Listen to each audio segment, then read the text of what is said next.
si ella piensa que cometió un delito, lo que debería hacer es querellarse y Claro. presentar una querella y acusarme por algo concreto que haya hecho, no una imputación así en general. Yo he escuchado esta mañana, ha ido la señora Ayuso al programa de Alsina, de Onda Cero, y bueno, me ha sorprendido, fíjate que después de lo que ayer dijo Carlos Moore, hoy ha vuelto a repetir que ese protocolo no existía y que no estaba firmado. Bueno, es algo, es alucinante, ¿no? Pandemia digital, desinfectando su cinismo. ¡Acá atrás! Pero bueno, todo esto lo vamos a hablar con nuestro querido invitado, admirado invitado, valiente, Alberto Reyero, que ya te estamos viendo. ¿Qué tal? Buenos días, ¿cómo estás?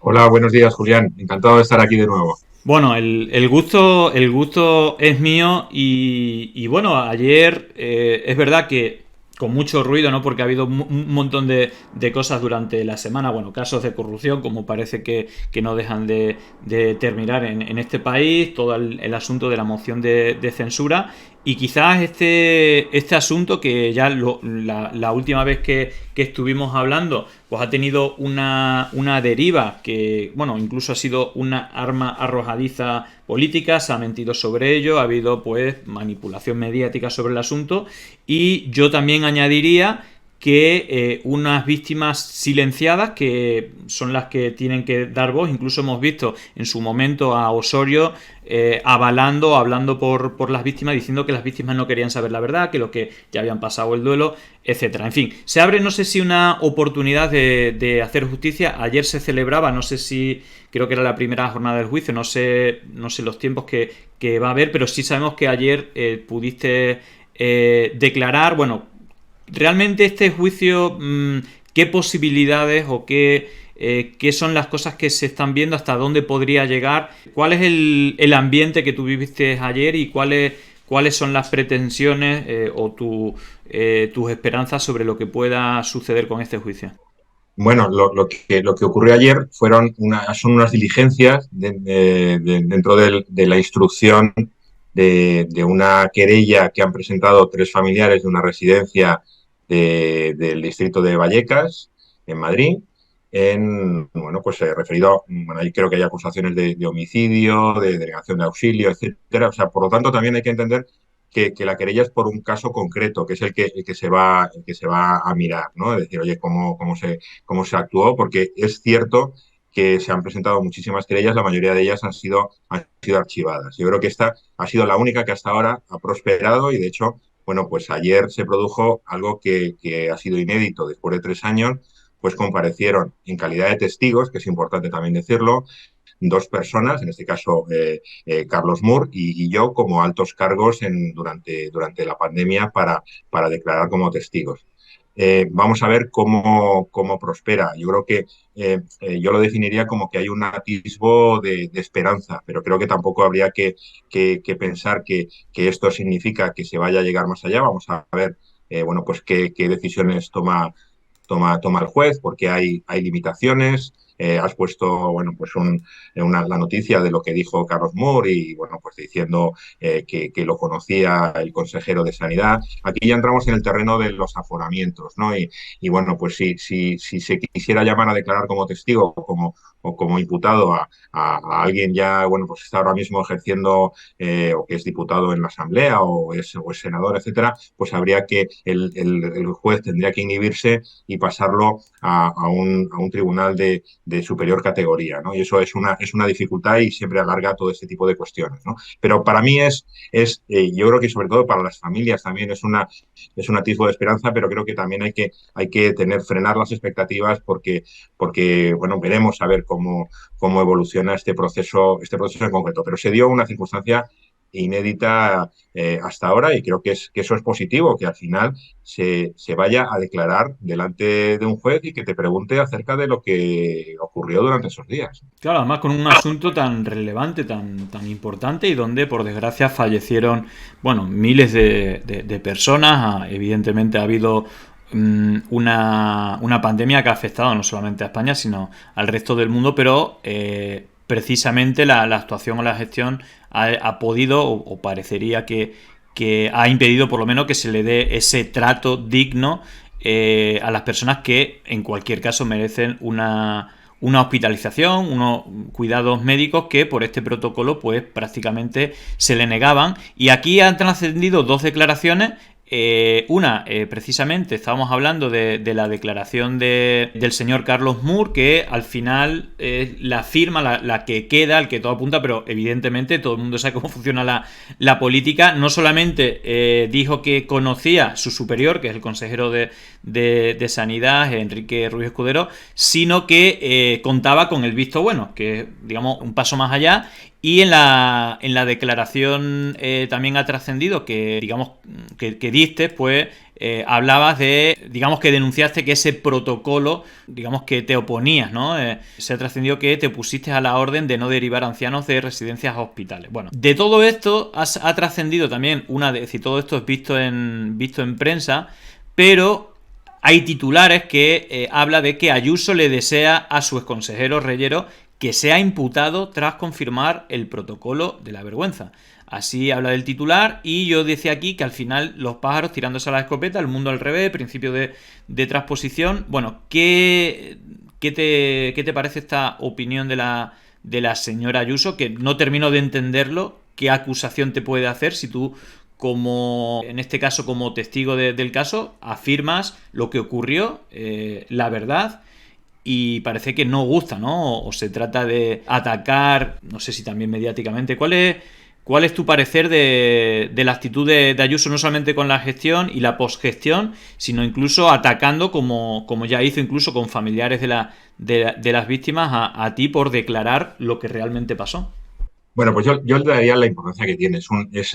Entra dentro del estilo de provocación de la señora Ayuso. Además, una provocación que no tiene, como has dicho, ningún tipo de base, porque no se puede imputar en base a qué. En base a, es decir, he cometido un delito. Si ella piensa que he cometido un delito, lo que debería hacer es querellarse y presentar una querella y acusarme por algo concreto que haya hecho, no una imputación así en general. Yo he escuchado esta mañana, ha ido la señora Ayuso al programa de Alsina, de Onda Cero.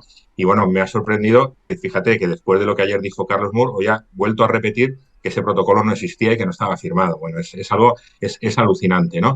Pero bueno, pues también le han preguntado, oye, pero ¿por qué se le imputa? ¿Es que ha cometido algún acto delictivo? Entonces ella lo que ha justificado es decir que realmente, bueno, pues esa imputación era para ella enterarse de qué es lo que había hecho durante la pandemia, porque realmente ella pensaba que no había hecho nada. Es decir, ya pues el ataque personal, etcétera, como si, bueno, pues yo realmente no hubiera hecho nada, no hubiera contado lo que hice, los informes que yo di al Consejo de Gobierno, etcétera. Pero bueno, yo creo que entra dentro del juego habitual de la señora Ayuso. Y yo, la verdad, cuando me lo dijeron, porque cuando me lo contaron, que lo había dicho en la Asamblea, yo estaba para entrar a declarar en el juzgado, ¿no?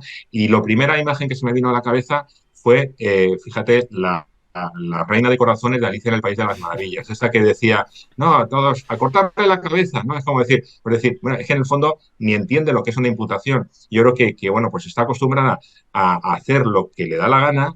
Y se piensa que también sus deseos, es decir, bueno, yo deseo que este se impute, pues se le imputa, ¿no? Como igual que cuando renovó y consiguió mayoría absoluta, pues dijo, pues ahora a bloquear la comisión de investigación o ahora a tomar el control de Telemadrid y decir, bueno, pues por suerte eso en los juzgados, pues eso no es posible, y el que tiene que decidir si se imputa a alguien o no es un juez, y lo tiene que hacer de una manera razonada, con lo cual yo creo que bueno, forma parte del ruido populista, trampista, en el que bueno, pues está metida la presidenta Ayuso. Yo creo que no hay que darle más importancia porque yo creo que en el fondo es el foco que ella quiere, que se hable más de esas cosas y no del protocolo, de lo que eso supuso y de las muertes que eso ocasionó. Yo creo que esa para mí es mi conclusión. Y también dije, pues mira, yo no deseo la imputación de Ayuso, igual que tampoco deseo muchas veces cuando se dice que vaya a la cárcel. Yo lo que deseo es que se sepa la verdad y el que tenga que pagar, que pague. O sea, y ya está, pero no deseo que se impute a nadie así en general, ¿no? Es decir, me parece, es que casi es un mal de ojo, no sé, es una cosa muy, muy curiosa.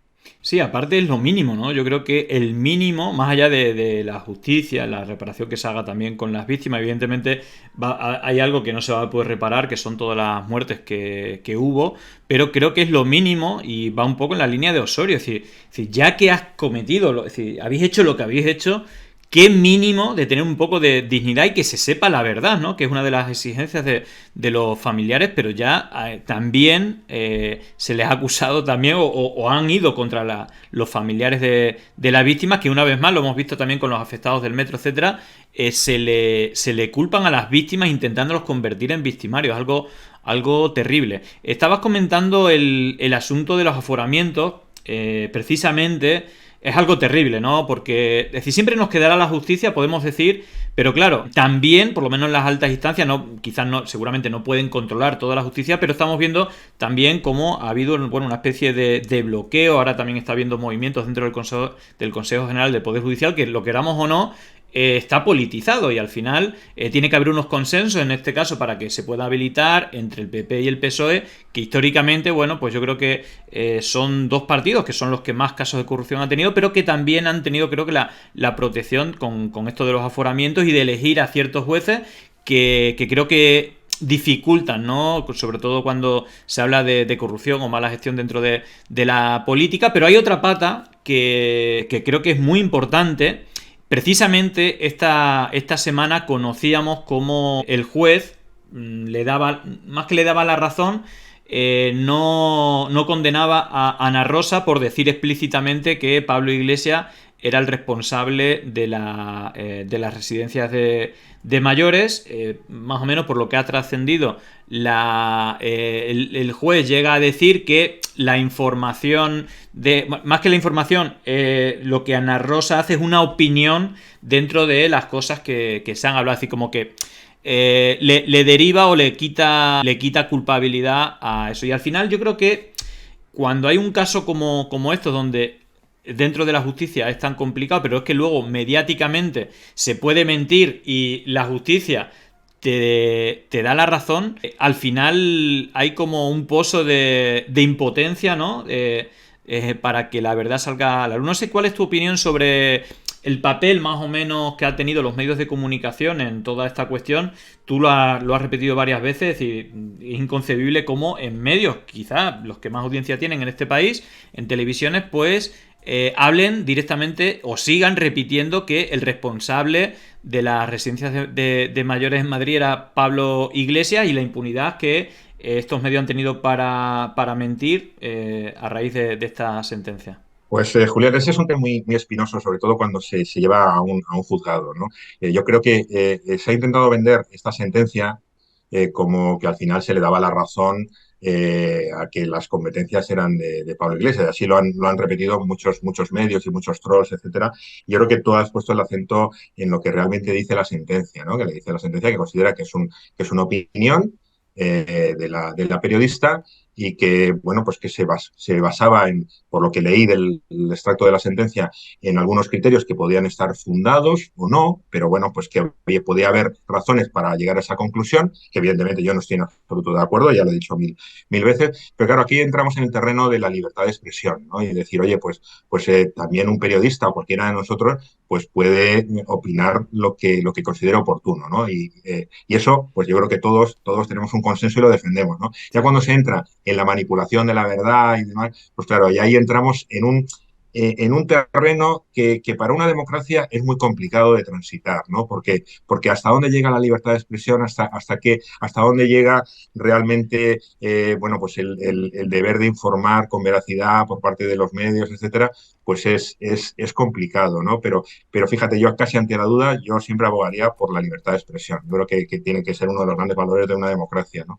Entonces decir, oye, pues puede pensar eso y puede emitirlo. No estamos de acuerdo, nos parece mentira, nos parece, bueno, pues que no tiene ningún sentido, pero bueno, ya está en derecho, y eso también nos protege a nosotros a la hora de poder decir lo que consideremos oportuno, ¿no? Y yo creo que eso es peligroso, al final, el aquilatar tanto la libertad de expresión. Sí, estoy totalmente de acuerdo contigo. Lo que pasa es que creo que hay como... Este es el debate eterno, ¿no? Yo también pienso muy parecido a ti, pero sí que creo... Y a veces esas líneas que delimitan una cosa de la otra, pues son bastante difíciles de poner, pero creo que los hechos, es decir, una cosa es la opinión, y esto siempre lo digo, la libertad de expresión, que aquí la defendemos, o de editoriales, y cualquier periodista, cualquier medio y cualquier político puede defender cualquier idea, cualquier editorial. Lo que no está bien es alimentar esa editorial o esa opinión en hechos que son falsos, ¿no? Entonces, yo creo que ahí estamos abusando mucho desde el punto de vista mediático, político, etcétera, en la impunidad de usar esa estrategia que suele funcionar bastante bien. Y el otro es, que lo describe la ONU, los discursos de odio hacia minorías que históricamente, bueno, pues han sido atacadas. Es decir, que realmente esos límites creo que serían estos, ¿no? Y yo creo que también se abusa mucho de ese, bueno, están atacando la libertad de expresión para generar odio hacia el colectivo o mentir. Pero bueno, siempre va a ser un debate eterno, pero como tú dices, creo que cualquier avance que haya tiene que ser un avance en derechos, ¿no? Y hay un problema de que no estamos recibiendo información veraz y tenemos que ver cómo acabar con esa impunidad. Pero en todo caso, digamos que ha habido, no sé cómo sería el juicio.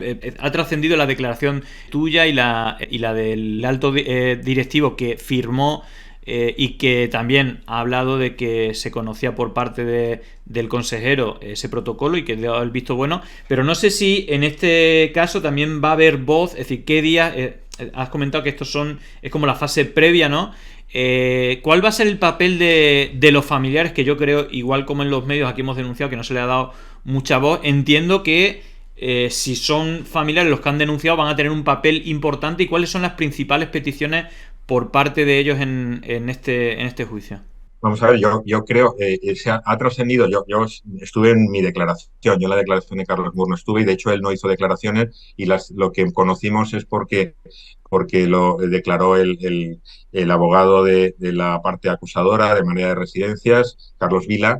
Bueno, pues relató qué es lo que había dicho Carlos Moore, ¿no? Y una de las cosas que dijo es que, o he querido entender, que lo posterior es que el juez va a solicitar a un forense que haga un informe sobre la situación, bueno, pues de estas 3 personas que fallecieron, porque es importante que se va a centrar en esas 3 personas.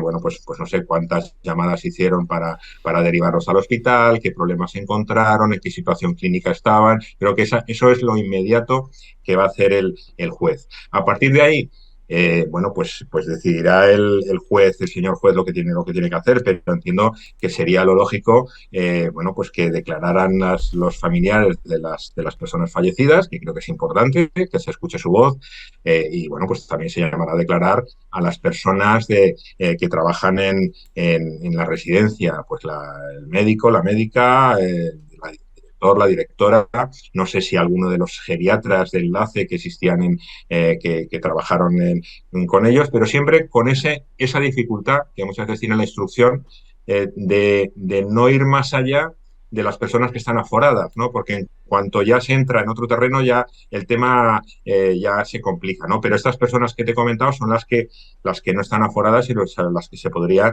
bueno, pues investigar, preguntar, testificar, etcétera. Y yo creo que esa será la vía inmediata, pero es algo que desconocemos absolutamente cuál será el papel del juez. Y no me gustaría olvidarnos de decir que durante la declaración de ayer no se presentó a la Fiscalía. Que yo creo que eso también es un aspecto importante, y por las informaciones que hemos conocido, yo la verdad alucino bastante, que realmente lo que han alegado es que no fueron porque no fueron notificados. O sea, me parece increíble. Yo creo que la Fiscalía bueno, pues está demostrando por lo menos bastante dejadez en temas que deberían ser de su principal preocupación, y estar muy encima y ejercer el papel que tienen encomendado en la Constitución, ¿no? Y ser acusador y defender el interés general en su trabajo. Y yo creo que para mí fue una decepción que no estuviera la Fiscalía, y luego ya, bueno, pues que la razón fuera que no se les fue notificado, pues me parece realmente alucinante y creo que muy preocupante. Bueno, nada, simplemente por terminar, preguntarte qué crees que sería lo correcto, cómo se haría justicia, y seguramente cada uno lo mire desde un punto de vista. Va a haber una reparación que va a ser imposible, que son de las vidas que se han ido, pero dada la situación y también escuchando a las víctimas, además tú has sido de las personas que, a diferencia, creo que por gran parte del gobierno de Ayuso, el actual, es algo de alguna de las denuncias que hacen los familiares de la víctima. Una vez dada esta desagradable situación de estos últimos años, ¿cuál sería tu deseo o tu anhelo, más que personal, global de justicia? ¿Qué crees que debería de salir como resultado de este proceso? Pues mira, yo creo que debería haber un pronunciamiento claro de la sociedad, y en este caso, pues a través de los jueces y de los fiscales, acerca de lo que se hizo bien y de lo que se hizo mal, y que sirva, con independencia de la reparación a los familiares, que sepamos en el futuro cómo deberíamos actuar. Porque si dejamos pasar esto, un protocolo como el que se aplicó, que fue un protocolo en el que se establecieron discriminaciones en función de los criterios de discapacidad y de dependencia, que eso muchas veces es muy importante, porque a veces se lleva la discusión a decir, bueno, es que aquí lo que se estaba discutiendo es si se salvaba a una persona de 30 años o una persona de 80. Eso me parece absolutamente reprochable, pero ese no es el tema. Lo que se estaba es discriminando en función de criterios de movilidad. Simplemente dos personas, una de ellas iba en silla de ruedas y estaba en una residencia, y esa quedaba excluida de la derivación. Y eso es totalmente discriminatorio y va contra todo. Pero claro, si no hay un pronunciamiento judicial al respecto, pues ¿qué ocurriría si pasara lo mismo dentro de 2 años?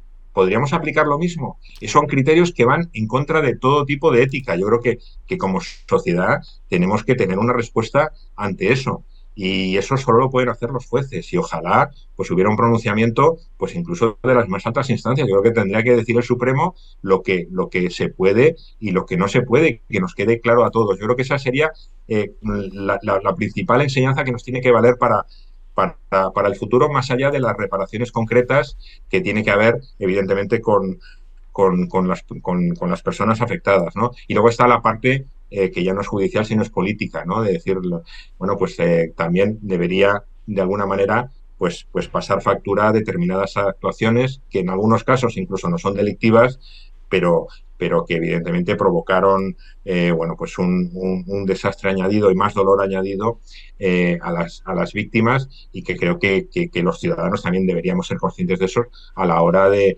tomar nuestras decisiones de voto, ¿no? Y no simplemente, bueno, pues guiarnos por otras cuestiones, pero eso, pues desgraciadamente casi es un desideratum, porque eso desgraciadamente no va a ocurrir, pero eso también debería ser que todos tuviéramos un conocimiento y a partir de ahí pues pudiéramos emitir nuestro derecho al voto.